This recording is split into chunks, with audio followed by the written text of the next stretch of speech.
Hey, what's up guys, what's going on YouTube? This is Victor from Vike Studio. In this tutorial I want to show you how you can quickly activate your Windows. Maybe if you see your Windows getting expired, like if I come to my PC setting here, you might see PC, there's something around here, PC to activate my Windows. You see something like that around here. So I recently experienced that, so I've already updated my Windows. So if you want to activate your Windows, do the following step which I'm going to show you in this video.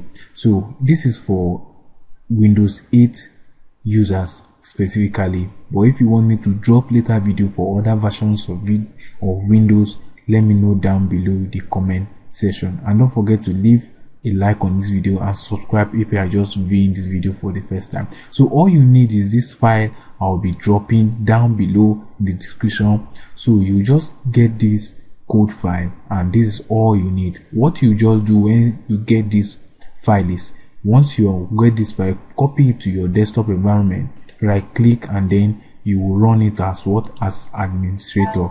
So once you run this thing as administrator, you just wait for it to load. You can see what is happening here. You just wait for it and then it will activate your Windows automatically. So this is just the easy step for you to follow and then get this thing done. Make sure you are connected to the internet while doing this. Okay, so this is very simple. I did this recently and then I activated my Windows 8. Okay, so just get this file, code file, and then you are good to go. I want to see you in my next video. Don't forget to subscribe, leave a like on this video. Thanks for watching guys.